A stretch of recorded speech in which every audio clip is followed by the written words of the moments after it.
If you don't like it, don't complain about it. Do something about it. Condemning and criticizing and complaining. Hey, you can go back to the How to Win Friends and Influence People by Dale Carnegie, which is a book over 100 years old. And the very first rule of human relationships is don't criticize, condemn, and complain. Welcome to Leading Leaders Podcast.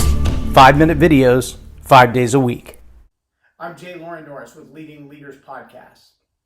If you've been watching this daily podcast for any period of time, you know that maybe 1 in 150 episodes I talk about politics. So I want you to know that today is not really about politics as much as it is about some observations in the course of politics. Yesterday I read a post and an attached link article from a friend of mine, and let me qualify friend. Mickey Bragalone and I have known each other about 15 years. She first hired me as a DJ for an event that she was doing 15 years ago for her daughter. Her daughter has now gone off to college, but every year or so I've been able to do events for her, and at most of those events we have time after everything is set up and everything is underway just to chat and get to know each other. I've been in her home for private parties and things of that nature, but I haven't been there just to hang out socially. We haven't invited each other to family dinners or anything like that. So when I say friend, I use that in a respectful, honoring way, but I don't use that in a way to say, hey, we're buddies and pals, we're always hanging out together. And I qualify that because I don't want her friends to think she's nuts because she knows me. On the other hand, she's a woman like my wife, like my mother, who is kind of a superwoman. I have my career and I have my family and I do it all. And she's a brilliant woman, a very educated woman, a mother, works for a law firm and volunteers on top of all of that. And as a career professional and a mom who takes care of the home and takes care of the family, she has all the challenges that every mom has. How do you balance being significant in the world and being significant as a mom? Meaning, how do you impact the world around you and impact your family at the same level? So the article that she shared was brilliantly constructed, and as I commented on the post even, there are parts of the article that I look at and I can see a very particular political bias. But the other merits of the article are solid. And here was the single premise of the article. Why do we have so few women successful in politics? Well, let's just ask that question. And I think the first and most obvious answer is, well, choice. I mean, it's a brutal field. Politics is brutal. If you think that the haters on Facebook and Instagram get on you when you wear yoga pants to the grocery store or give you a hard time because you've added chicken to your favorite quinoa recipe, just understand that politics is brutal. They will destroy you over the color of your socks and never let it go. That's politics. So when they start talking negative about you and you think, wow, I've had a pretty bad day, just understand, in politics, feelings get hurt as a course of the day. It's the way that it works. Maybe people choose not to go into politics for that reason.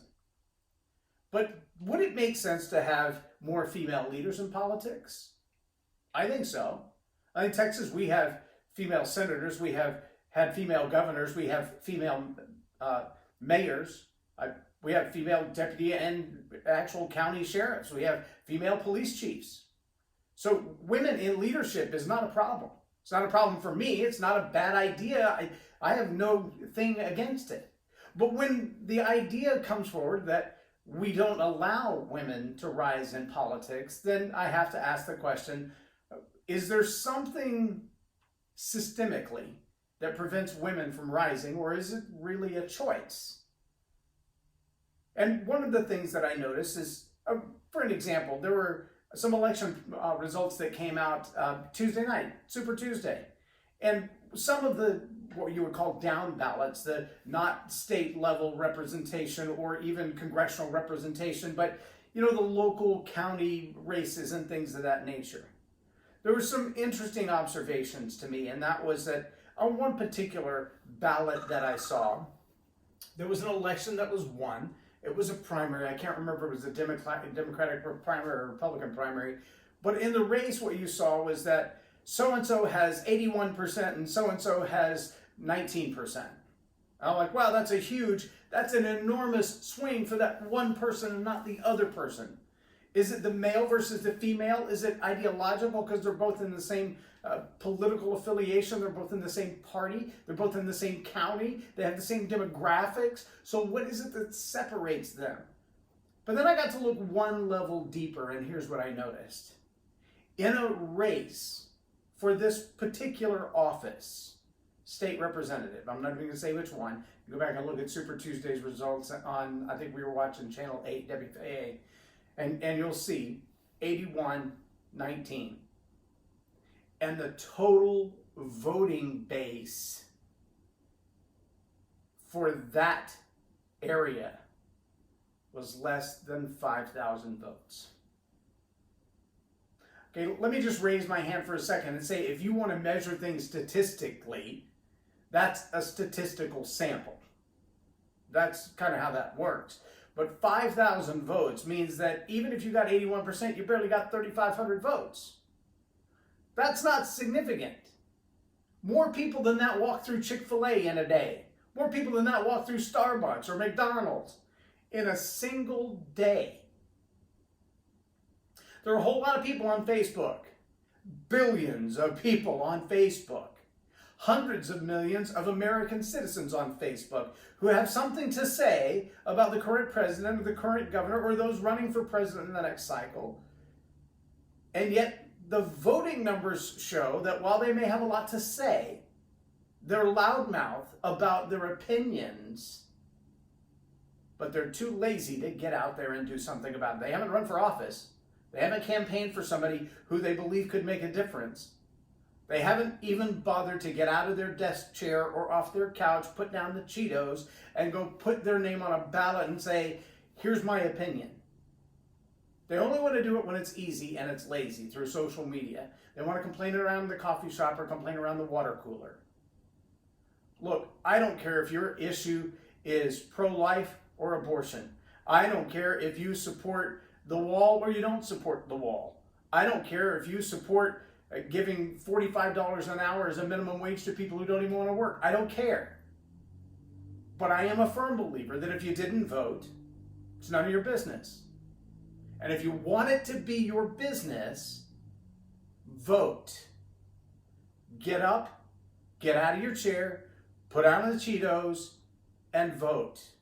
If you're an American citizen, you have that responsibility, not right, responsibility to engage. Yes, if we go with a popular vote, your life could be determined by California, Texas, and New York. The rest of you wouldn't matter at all. California, Texas, and New York. Which means if you spend enough money running ads in California, Texas, and New York, and you're willing to lie about what you believe, you can get enough popular vote to win the race. And if only 3,500 people show up to vote, Dallas alone could control the world. Let that sink in for a moment. If you're not voting, your voice is not being heard. But if you want to take action, if you want to see things change, if you want to see more women in office, if you want to see more things done the way you want to see them done, get out of your couch, get out of your chair, get out of your house, and go vote. And there are plenty of people doing get out of the vote campaigns who will bring a car to your house, bring a bus to your neighborhood, and pick you up and take you to a polling location. I have personally been involved in South Dallas, 2 blocks from Fair Park, with my DJ system set up on the streets in a primarily African-American neighborhood, registering people to vote, to make sure that they had the right to vote. I didn't ask them who they were voting for or what they were voting for. I don't care. But if you have the right to vote, you have a responsibility to vote. And if you don't like the way it is, get engaged and change it. Well, there you go. Out of 400 episodes, less than 10% have been committed to politics. But as a leader and someone who wants to influence leaders, I believe it is my responsibility, just like it is yours, to get engaged. Condemning, Criticizing and complaining doesn't change things. Getting engaged, that changes things. I'm J Loren Norris. We're Leading Leaders Podcast on Tell It Like It Is TV. Have a blessed day. Subscribe now for our extensive video library of leadership lessons promoting faith, family, and freedom.